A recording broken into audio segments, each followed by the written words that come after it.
Hi hello வணக்கம். நான் உங்கள் ரஞ்சி. இன்றைக்கி நாள் 9 அக்டோபர் 14 செவ்வாய்க்கிழமை. இன்றைக்கி என்ன நடந்தது அப்படின்னு சொல்லி பார்க்கலாம். அதுக்கு முன்னாடி சேனலை சப்ஸ்கிரைப் பண்ணாதவங்க சப்ஸ்கிரைப் பண்ணிவிடுங்க. அண்ட் பக்கத்தில் இருக்க பெல் ஐக்கானை டங்குன்னு தட்டிடுங்க. அப்போ தான் நான் போஸ்ட் பண்ணுற ஒரு வீடியோ உங்களுக்கு ஆன் டைமில் வந்து சேரும். ஃபர்ஸ்ட் வந்து என்ன நடக்குது அப்படின்னா, முன்னாடி நாளோட நைட் எபிசோடை காட்டுறாங்க. ஒரு பொருள் வந்து உடையுதுங்க.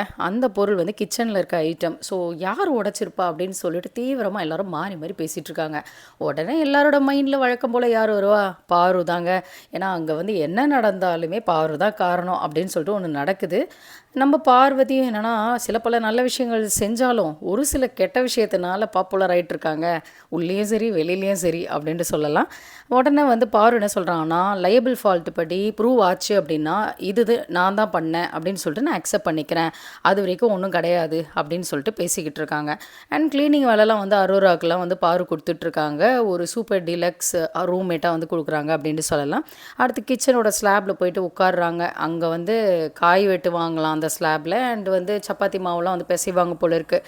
ஸோ கனி வந்து டென்ஷன் ஆகிட்டு பேசுகிறாங்க. நீங்கள் உட்கார இடத்துல நாங்கள் எப்படிங்க சமைக்கிறது, நாங்கள் எப்படிங்க மாவு பிசைகிறது, இதெல்லாம் ரொம்ப தப்பு இல்லை, உங்கள் ட்ரெஸ்லலாம் எவ்வளோ அழுக்கு இருக்கும், எங்கெங்கெல்லாம் இருந்துட்டு வரீங்களோ அப்படி இப்படின்னு சொல்லிட்டு பயங்கரமாக வந்து கேட்டுட்ருக்குறாங்க. இதெல்லாம் பார்க்குறோம். பாரு வந்து சொல்கிற விஷயத்த அக்செப்ட் பண்ணுறதாவே இல்லை. என்னாலலாம் போக முடியாது, நான் இங்கே தான் இருப்பேன் அப்படின்னு சொல்லி பேசுகிறாங்க. உடனே கனி என்ன சொல்கிறாங்கன்னா, இதெல்லாம் நாங்கள் கேட்குறது மூலிமா கார்னர் பண்ணுறோம் அப்படி இப்படின்னு சொல்லிட்டு ஒரு சீனை க்ரியேட் பண்ணுவீங்க. எஸ்டி சூப்பர் டீலக்ஸ்னால் கொம்பொன்னும் முளைக்கல. அநியாயத்தை தட்டி கேட்குறதும் கார்னர் பண்ணுறதும் டிஃப்ரென்ஸ் இருக்குது. நாங்கள் வந்து அநியாயத்தை தட்டி தான் கேட்குறோமே தவிர கார்னர்லாம் பண்ணல. நீங்கள் ஒன்றும் அவ்வளோ பெரிய ஆள்லாம் இல்லை அப்படின்னு சொல்லிட்டு பயங்கரமாக வந்து வாக்குவாதம் பண்ணுறாங்க. கனி இப்படி பேசுவாங்களா, கனி சந்திரமுகியாக மாறுவாங்களா அப்படின்னு சொல்லிட்டு இருந்துச்சு. அண்ட் வந்து கேமியோ வந்து என்னென்னா, நானும் வந்து க்ளீன்லாம் பண்ண மாட்டேன், இந்த மாதிரி சூப்பர் டீலக்ஸில் இருக்கவங்களாம் வந்து ரொம்ப டிஸ்டர்ப் பண்ணுறாங்க, ஸோ வேலையை கெடுக்கிறாங்க, என்னால் க்ளீன்லாம் பண்ண முடியாது அப்படிங்கிறாங்க. உடனே நம்மளோட கனியும் என்ன சொல்கிறாங்கன்னா, நானும் வந்து சமைக்க முடியாது அப்படின்னு சொல்கிறாங்க. ஸோ ஸ்ட்ரைக் ஸ்டார்ட் பண்ணுவோம் அப்படின்னு சொல்லிட்டு பிபி ஹவுஸ்மேட்ஸ் வந்து ஸ்ட்ரைக்கை வந்து ஸ்டார்ட் பண்ணுறாங்க. அந்த டைமில் வந்து துஷார்கிட்ட வந்து சூப்பர் டீலக்ஸ் ரூமில் இருக்கவங்களாம் போய் பேசும்போது, நீங்கள் எப்படி பண்ணுறீங்க, நீங்கள் எப்படி பண்ணுறீங்கன்னு ப்ளூரல்லே நம்ம துஷார் பேசினாப்புல. உடனே ஏங்க நாங்களும் வந்து பாருக்கு அகெயின்ஸ்டு தான், ஸோ எங்களை எதுக்கு சம்மந்தமே இல்லாமல் கேட்குறீங்க அப்படின்னு சொல்லிட்டு கேட்கும். ஓ அப்படியா, இருந்தாலும் வந்து நான் யார்கிட்ட பேசுகிறது, அவங்கக்கிட்ட பேசினா அவங்க போயிட்டே இருக்காங்க, அதனால தான் நான் உங்ககிட்ட பேசுகிறேன் அப்படின்னு சொல்லிட்டு ஒரு தலை வந்து இப்படி புலம்புறதை நம்ம பார்க்க முடியுது. அதற்கு அடுத்தது பாரு, நீ வந்து சாப்பிடு பாரு, இப்படி பண்ணுறது நல்லா இல்லை பாரு அப்படின்னு சொல்லிட்டு கம்ருதீன் வந்து பேசுகிறாங்க. உடனே அவன் இப்போ கிளம்பிடுவாம்மா, இந்த வாரம் அவன் தான் எவிக்ஷன் அப்படி இப்படின்னு சொல்லிட்டு திவாகர் பேசுகிறதும். அப்புறம் நீ சும்மா இரு, பெரிய மனுஷனா நீ தானே பாருக்கு வந்து அட்வைஸ் பண்ணணும், அதை விட்டுட்டு நீயே ஏற்றி விட்டுட்ருக்க அப்படின்னு சொல்லி கேட்கவும் மாறி மாறி வாக்குவாதம் வந்துடுது. வாயா போயான்னு வழக்கம் போல் கம்ருதீனும் நம்மளோட திவாகரும் ஆரம்பிச்சிடுறாங்க. அதுக்கப்புறம் பாரு வந்து யோசிச்சு வெளியில் வராங்க. ஏன்னா அவங்க சாப்பிட்டா தான் எல்லா ஹவுஸ்மேட்ஸும் சாப்பிட முடியும். ஆனால் அவங்க சாப்பிட மாட்டேன்னு சொல்லி சொன்னாங்க. இங்கேயும் ஸ்ட்ரைக் ஆல்ரெடி நடந்துருச்சு, சாரி கேட்கணும் அப்படின்னு சொல்லிட்டு பிபி ஹவுஸ்மேட்ஸ் வந்து பாருக்கிட்ட வந்து ஒரு முக்கியமான ஒரு வேண்டுகோள் வந்து வச்சாங்க அப்படின்னு சொல்லலாம். உடனே பாரும் வந்து இங்கே சாரி கேம்லாம் வந்து விளையாடக்கூடாது, இப்போ நான் சாப்பிடல நீங்களும் சாப்பிடாதீங்கன்னு சொல்லிட்டு தான் நான் போனேன், ஆனால் இவ்வளோ பேர் சாப்பிடாததுக்கு நான் தான் காரணம் அப்படின்னா நான் சாரி கேட்டுக்கிறேன் அப்படின்னு சொல்லிட்டு சாரி கேட்குறாங்க. இது நம்ம பார்க்குறோம். அண்ட் மக்கள் நினைக்கிறாங்க அப்படின்னு சொல்லிட்டு கம்ருதீன் சொன்னது வந்து செம்ம சிரிப்பாக இருந்தது. கம்ருதீனோட பேர் கெட்டு போச்சு, ஆனால் பாருக்கு வந்து கம்ருதீன் அட்வைஸ் பண்ணுறாப்புல, உன் பேர் வந்து வெளியில் எப்படி போதோ அப்படின்னு சொல்லிட்டு, வெளியில் என்ன உனக்கு தூது யாருன்னா வந்தாங்களா என்ன, இதெல்லாம் வந்து என்கிட்ட பேசாது அப்படின்னு சொல்கிறத பார்க்குறோம். அண்ட் நம்மளோட அரோரா நெக்ஸ்ட்டு நம்ம துஷார் இவங்க 2 பேரை காட்டுறாங்க. நம்ம அரோரா பாருங்களேன், காலை வந்து துஷார் மேலே வச்சு பேசிக்கிட்டு இருக்காங்க, துஷாரோட கால் மேலே வச்சு. அது என்னென்னா, கம்ருதீன் வந்து லவ் பண்ணுறாப்ல அப்படின்னு சொல்லிட்டு ஒரு கண்டென்ட்டை பற்றி பேசிக்கிட்டு இருக்காங்க. இது முக்கோண காதலா இல்லை டபுள் சைட் லவ்வா என்ன ஆக போகுதுன்னு தெரியல. இதெல்லாம் ஒரு பக்கம் போயிட்டுருக்க. நியூட்ரலாக பார்வதியோட ஒரு சாப்பிட்ற ஐட்டமை வந்து ஒளிச்சு வைக்கிறாங்க கனி அண்ட் டீம். அதற்கு அடுத்தது வந்து நம்மளோட சபரியை வந்து குறை சொல்லிகிட்டு இருக்காப்புல. யாருன்னா நம்மளோட கலை பார்வதி கிட்ட. அவனே சுத்தம் இல்லை, அவன் எல்லாரையும் சொல்லிகிட்டு இருக்கான், விசில் அடிக்கிறான், அப்புறம் பார்த்தா மஞ்சத்தூள் போடுறான், அவன் மற்றவங்கள சொல்கிறான் அப்படின்னு சொல்லிட்டு இருக்க.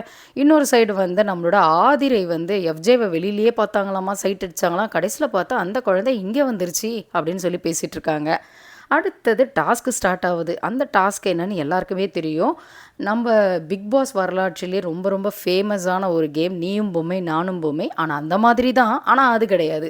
மாஸ்க் டாஸ்க் அப்படின்னு சொல்கிறாங்க.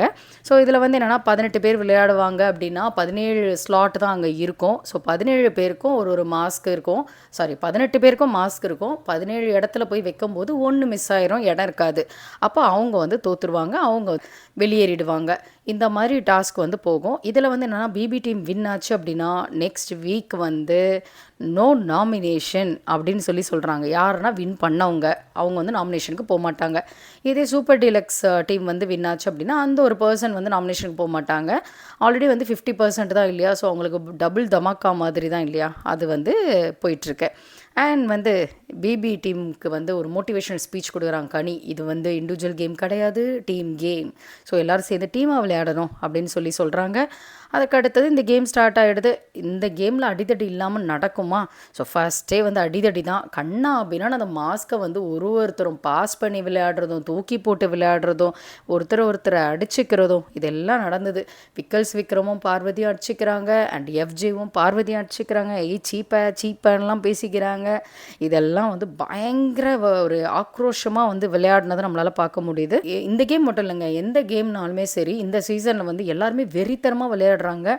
இன்னும் வந்து போக போக எப்படி கேம்ஸ் எல்லாம் இருக்க போகுது, எப்படிலாம் அடிச்சிக்க போகிறாங்க, என்ன வார்த்தையெல்லாம் விட போகிறாங்க அப்படின்னு சொல்லிட்டு சீரியஸாக வந்து பயமாக தான் இருக்குது. ஏன்னா எஃப்ஜே வந்து எல்லா கேம்லேயும் வந்து எதனா ஒரு பிரச்சனை பண்ணிவிட்டு வார்த்தை விடுறத பார்க்குறோம்.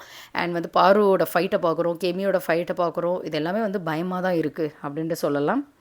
ஸோ இந்த ஃபைட்டில் வந்து பாருவோட கை வந்து எஃப்ஜேயோட படாத இடத்துல பட்டுருச்சு அப்படின்னு சொல்லிட்டு ஒரு பெரிய பஞ்சாயத்து வந்து நடந்துக்கிட்டு இருக்கு. அண்ட் வந்து பாருவை கெட்ட வார்த்தையும் போட்டு திட்டிடுறாங்க எஃப்ஜே. அண்ட் இந்த மாதிரிலாம் பேசாத அப்படின்னு சொல்லிட்டு போகுது. ஆம்பளை திமிருடா உனக்கு அப்படின்னு சொல்லிட்டு பார்வதி திட்டிகிட்டு இருக்கிறத நம்மளால் பார்க்க முடியுது. அண்ட் பிக் பாஸ் வந்து எல்லாரையும் லிவிங் ரூமில் கூப்பிட்டுட்டு ஒரு பெரிய ரைடு விட்டு இதெல்லாம் வந்து இப்படி விளையாடக்கூடாது, எதெல்லாம் வந்து ரூல்ஸ் சொல்லியிருக்கோமோ நீங்கள் அப்படி தான் ஃபாலோ பண்ணணும், டோட்டலி நிறைய ரூல்ஸை நீங்கள் பிரேக் பண்ணதுனால இந்த கேம் வந்து ரத்து செய்யப்பட்டிருக்கு அப்படின்னு சொல்கிறாங்க. அதற்கடுத்தது கிச்சனில் வந்து இந்த கப்பில் வந்து இவ்வளோ குவான்டிட்டி வைக்கணும் அப்படின்னு வினோத் சொல்லும்போது சபரி வந்து டென்ஷன் ஆகுறாப்புல. ஏன்னா சபரி தான் வந்து எப்போவுமே சமைப்பாங்க, எப்போவுமே வந்து பரிமாறுவாங்க. ஸோ அளவு கம்மியாக வந்து பரிமாறுற மாதிரிலாம் என்ன சொல்லாத அப்படின்னு சொல்லிட்டு அவங்களுக்கு ஒரு வருத்தம், சண்டை போடுறத நம்ம பார்க்குறோம். அதற்கு அடுத்தது வந்து பிக் பாஸோட அந்த மாஸ் டாஸ்க் வந்து ஸ்டார்ட் ஆகுது. அகெயின் வந்து பயங்கர ஆக்ரோஷமாக விளையாடுறாங்க. வினோத்துக்கு வந்து அடிபட்டுருது. வினோத்து கீழே விழுறாங்க. கீழே விழுந்ததுக்கப்புறம் அவங்கள வந்து கன்ஃபெஷன் ரூமில் தான் வந்து மெடிக்கல் ரூம் இருக்க போல் இருக்குது. ஸோ அங்கே வந்து கூட்டிகிட்டு போகிறாங்க. இது வந்து நடந்துகிட்ருக்கு. அந்த டைமில் வந்து கேம் வந்து பாஸ் செய்யப்படுது. அப்போ வந்து டிஸ்கஷன் போகுது, யாரோட மாஸ்க்கை வந்து வைக்கலாம், யாரை எவிக் பண்ணலாம், யார் அவுட் ஆக்கலாம், இந்த மாதிரிலாம் வந்து பேசிக்கிட்டு இருக்காங்க. ஸோ எப்போவுமே வந்து பார்த்திங்கன்னா கடைசியில் ஓடி போகிறவங்களுக்கு இடம் இருக்காது அப்படிங்கிறது போக எப்போவுமே அங்கே இடம் இருக்குது. இவங்க டிஸ்கஷன் பண்ணிவிட்டு யாரை வந்து எவிக் பண்ணலாம், யாருக்கு வந்து வைக்கலாம் அப்படின்னு சொல்லி தான் பேசிகிட்டு இருக்கிறத நம்மளால் பார்க்க முடியுது. ஸோ வினோத்துக்கெல்லாம் ட்ரீட்மெண்ட் வந்து பண்ணிவிட்டு கூட்டிகிட்டு வராங்க. ஃபைனலி இவங்க எல்லாரும் பேசி முடிவெடுக்கிறது என்னென்னா கெமியை வந்து அவுட் பண்ணிடலாம் அப்படிங்கிற மாதிரி. ஏன்னா வேறு வழி இல்லை, கடைசியில் வந்து யார் அவுட் பண்ணலாம் அப்படின்னும் போது அவங்களுக்குள்ளே பேச்சுவார்த்தை வருது. அதாவது பிக் பாஸ் ஹவுஸ்மேட்ஸ்க்கும் சூப்பர் டீலக்ஸ் ஹவுஸ்மேட்ஸ்க்கும் இடையில பேச்சுவார்த்தை வருது. வந்ததுக்கப்புறம் ஃபைனலி இருக்கிற ஃபோட்டோ வந்து கெமி தான். ஸோ கெமியை வந்து வைக்கல, கெமி வந்து அவுட் அப்படின்னு சொல்லிட்டு ஃபஸ்ட் ரவுண்டில் அவங்கள அவுட் பண்ணிடுறாங்க. உடனே வந்து பாருவும் சபரியும் பேசிக்கிறாங்க. என்னென்னா பாரு கேட்குறாங்க சபரிக்கிட்ட, ஏன்பா உனக்கு என் ஃபோட்டோ தான் எப்போவுமே கிடைக்குமா அப்படின்னும்போது, ஆமாம் எனக்கு மேலே வந்து வைக்கிறாங்க, இங்கே வந்து ஹைட்டு வந்து எனக்கு கரெக்டாக இருக்குது, நான் எடுத்துடுறேன் அப்படின்னும்போது பிக் பாஸ் டீமே இப்படி பண்ணுற மாதிரி பாரு வந்து பேசுகிறாங்க. ஏன்னா வந்து அது எப்படி கரெக்டாக என்னை டார்கெட் பண்ணி வைக்கிறாங்க அப்படின்னு சொல்கிறப்போ இதெல்லாம் வந்து பேசிகிட்டு இருக்கிறத நம்ம பார்க்குறோம். அண்ட் கெமி வந்து எனக்கு முடிஞ்சால் ஓட்டு போடுங்க, என்னோடய கேம் பிடிச்சா ஓட்டு போடுங்க, இல்லைனா வெளில போ கெமின்னு துரத்தி விடுங்க, பரவாயில்ல நான் ஜாலியாக போகிறேன் அப்படின்னு சொல்லிட்டு மக்கள்கிட்ட சொல்லிட்டு இருக்கிறத நம்ம பார்க்குறோம். அண்ட் சபரி வந்து தொடர்ந்து 2 தடவையோ 3 தடவையோ விளையாடும்போது எல்லா தடவையும் பாருவோட ஃபோட்டோ தான் எடுக்கிறாங்க. ஸோ பர்சனல் வெஞ்சன்ஸ் டார்கெட் அப்படின்னு சொல்லிட்டு பேசுகிறாங்க. சபரியை வந்து மாறி மாறி கிண்டல் பண்ணிகிட்டு இருக்கிறது, நக்கல் பண்ணிருக்கிறத பார்க்குறோம். அண்ட் அடுத்தது வந்து யாரோட ஃபோட்டோ எடுத்தா, யார் ஃபோட்டோ எடுக்கல, யாரோட ஃபோட்டோ வச்சாங்க வைக்கல, இந்த ஒரு டாபிக் வந்து போயிட்டுருக்கு. பிக் பாஸ் கிட்ட வந்து சொல்லிகிட்ருக்காங்க லைனாக வந்து யாரோட ஃபோட்டோ வந்து வச்சாங்கன்னு சொல்லிட்டு. ஃபைனலி அதில் வந்து கெமி அவுட் அப்படின்னு சொல்லிட்டு சொல்கிறாங்க. அடுத்த ரவுண்டில் பார்த்திங்கன்னா நம்மளோட பார்வை தான் அவுட் பண்ணுறாங்க. அதை பிளான் பண்ணி வந்து டீலிங் போடுறாங்க. அது என்ன டீலிங் அப்படின்னு பார்த்திங்கன்னா, இப்போ நான் வந்து வச்சிடுறேன். ஆனா அடுத்த ரவுண்டுல எங்க டீமுக்கும், உங்க டீமுக்கும் நடுவுல கார்டு இருந்தது, மாஸ்க் இருந்துச்சு அப்படின்னா, பிக் பாஸ் ஹவுஸ்மேட்ஸ் விட்டு கொடுக்கக்கூடாது. சூப்பர் டீலக்ஸ் டீம் தான் வந்து வைக்கணும். So obviously Bigg Boss team கிட்ட எந்த கார்டு இருக்கோ அவங்க தான் எவிக்ட் ஆவாங்க அப்படிங்கிற மாதிரி பேசுனதுக்கு அக்செப்ட் பண்ணிக்கிறாங்க. அக்செப்ட் பண்ணதுக்கப்புறம் நம்ம சபரியை பற்றி தான் தெரியுமே, தலைவர் பார்வதியோட ஃபோட்டோவை எடுத்து வச்சுட்டு பார்வதியை அவுட் பண்ணிடுறாங்க.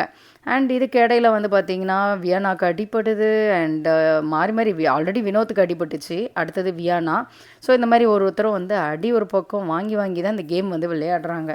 இதனால தானா என்னமோ தெரில, பிக் பாஸ் வந்துட்டு இந்த கேமை ஒரு 3 ரவுண்டுக்கு அப்புறம் ஸ்டாப் பண்ணிடுறாங்க. ஏன்னா அந்த அடியெல்லாம் சரியாகணும்ல. ஸோ அடுத்த தடவை 3 ரவுண்ட் வச்சுக்கலாம், அடுத்த நாளோ இல்லை அடுத்த தடவையோ அப்படிங்கிற மாதிரி கொண்டு போகிறத நம்ம பார்க்குறோம். இதில் பாரும் சபரியும் வந்து பேசும்போது, டேய் நீ என்ன தான்டா டார்கெட் பண்ணுற எப்போ பார்த்தாலும் அப்படின்னு சொல்லிட்டு பேசும். ஆமாம், நான் உன்னை தான் டார்கெட் பண்ணுவேன், பிக் பாஸ் டீமே உன்னை தான் டார்கெட் பண்ணுதுங்கிற, அப்போ எல்லா ஃபோட்டோவையும் எடுத்துகிட்டு உன் ஃபோட்டோவை மட்டும் வச்சிடலாமா அப்படின்னு சொல்லிட்டு நம்ம சபரி பேசுகிறத பார்க்குறோம். அதற்கு அடுத்தது லைனாக வந்து நான் யாரோட கார்டை வந்து யார் வச்சா அப்படின்னு சொல்லும்போது நம்மளோட வாட்டர்மெலன் ஸ்டாரான திவாகர் வந்து நான் என் கார்டையே வச்சேன் அப்படின்னு சொல்லும்போது கம்ருதீன் வந்து துப்புறாங்க. இந்த கம்ருதீன் அந்த துப்புர செயலை ஏன் தான் செய்கிறாங்கன்னு தெரியல. அது வந்து அவங்களே அறியாமல் வந்துடுது. But it is very bad இல்லையா? உடனே நம்மளோட பாரு வந்து ஏன் இவ்வளோ டீசென்ஸே இல்லாமல் இப்படி பண்ணுற அப்படின்னு சொல்லிட்டு பேசுவோம். எஃப்ஜே கோவம் வந்துடுது. ஏன்னா எஃப்ஜே வந்து முன்னாடி வந்து ஒரு சண்டே அப்போ வந்து ஹவுஸ்மேட்ஸ் சொன்னாங்களாம், நாங்கள் 2 பேர் பேசிட்டு இருக்கும்போது நீ ஏன் இடையில வரன்ட்டு. அப்போது வாட்டர்மெலன் ஸ்டாரும் நம்மளோட கம்ருதீன் தானே பேசணும், எதுக்கு வந்து பாரு பேசணும் அப்படின்னு சொல்லிட்டு எஃப்ஜே வந்து கோவப்பட்டு உள்ளே போயிட்டவும் நம்மளோட கெமி வந்து உன் கோவத்தை வந்து விளையாட்டில் காட்டு, இப்படிலாம் டென்ஷன் ஆகாது அப்படின்னு சொல்லி சமாதானப்படுத்தி கூப்பிட்டு வந்துடுறாங்க. ஆனால் பக்கத்தில் ஒரு மனுஷன் துப்பும்போது பார்வதி இல்லை யாருனாலும் கேட்கணும். அது பார்வதி கேட்டவுடனே எதுக்கு எஃப்ஜே டென்ஷன் ஆகணும்னு தெரில. ஈவன் எஃப்ஜே கூட கேட்கலாம். அந்த துப்புற செயல் தப்பு தானே, அது யாராக இருந்தால் என்ன. திவாகர் அப்படின்னும் போது பார்வதி மட்டும் பேசுகிறதுனால பார்வதி பேசுகிறாங்கன்னு வரக்கூடாதுல்ல, எல்லாருமே கேட்கலாமே. அடுத்தது கேப்டன், நீ வந்து ஒரு சார்பாக இருக்க, நீ வந்து ரொம்ப பயாஸ்டாக இருக்க, எடுப்பார் கைப்புள்ள அப்படி இப்படின்னு சொல்லவும் நம்மளோட கேப்டன் தலை வந்து பயங்கரமாக பேசுகிறாப்புல. ஆனால் நம்ம தலை பேசுகிற ஒரே இடம் பார்வதி கிட்ட மட்டும்தான், வேறு யாருமே தப்பு பண்ணல அந்த வீட்டில் அப்படின்னு சொல்லிட்டு எனக்கும் தோணும். அது ஏன் பார்வதி கிட்ட மட்டும் தலை வந்து தலையாக நடந்துக்குது அப்படின்னு தெரியல. நான் வந்து இந்த வீட்டோட தலை அப்படின்னு சொல்லிட்டு நம்ம தலை சொல்லும்போது, தலை தான் தலகணத்தோடு ஆடாத அப்படின்னு சொல்லிட்டு நம்ம பார்வதி வந்து சொல்கிறாங்க. உடனே உங்களுக்கு கேம் விளையாட தெரில அதனால் அவுட் ஆகிட்டீங்க, உங்களுக்கு ஆட தெரில அப்படின்னும் போது நம்மளோட பாரு வந்து பெட்டுக்கு மேலே எந்திரிச்சு நின்னெல்லாம் ஆடுறாங்க. ஐயோயோ பைத்தியம் அப்படிங்கிற மாதிரிலாம் சொல்லிட்டு நம்ம தலைவர் வந்து கிளம்புறதுக்கு ட்ரை பண்ணுறாங்க.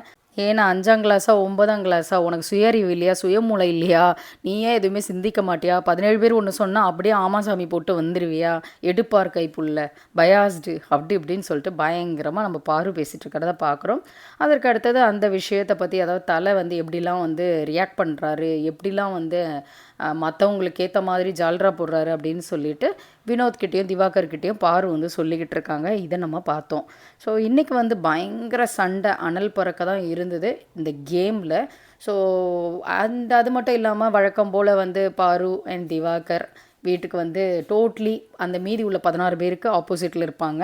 அந்த மாதிரி ஒரு பக்கம் போயிட்டுருக்கு. எஃப்ஜே வந்து கேமில் என்ன நடந்துச்சு, நான் வந்து இவ்வளோ கஷ்டத்தை அனுபவித்தேன், பாரு தான் காரணம் அப்படிங்கிறது எனக்கு அப்புறமா தான் தெரிஞ்சுது அப்படின்னு சொல்லிட்டு அவங்களோட அந்த பிரச்சனை அதை வந்து பேசிக்கிட்டு இருக்காங்க. ஒரு சில ஹவுஸ்மேட்ஸ் கிட்ட எல்லாரும் பாவம் போல் வந்து பார்த்துட்ருக்காங்க. இந்த பிரச்சனையை வந்து எப்படி டீல் பண்ணுவாங்கன்னே தெரியல. அண்ட் இது 1 எபிசோடில் வருது அப்படின்னா ஷியோராக வந்து விஜய் சேதுபதி எபிசோடில் வந்து பேசுவாங்க அப்படிங்கிறது அர்த்தம். பொறுத்திருந்து பார்க்கணும். இந்த சாட்டர்டே சண்டே இந்த பஞ்சாயத்து வந்து எங்கே வந்து போய் முடியுது, எப்படி வந்து ஒரு சொல்யூஷன் கிடைக்குது அப்படின்னு சொல்லிட்டு. அண்ட் கலை வந்து வழக்கம் போல் நம்ம சபரியை வந்து குறை சொல்லிக்கிட்டு இருக்காங்க. அது வந்து நம்ம பார்க்குறோம். இவ்வளோ விஷயம் வந்து நடந்துகிட்ருக்கு. இன்றைக்கி சூப்பராக இருந்தது எபிசோட். நான் நாளைக்கு உங்களை இதே பொம்மை டாஸ்க் மாஸ் டாஸ்கில் சந்திக்கிறேன். Until then it's me Ranji signing off. Take care. Bye bye.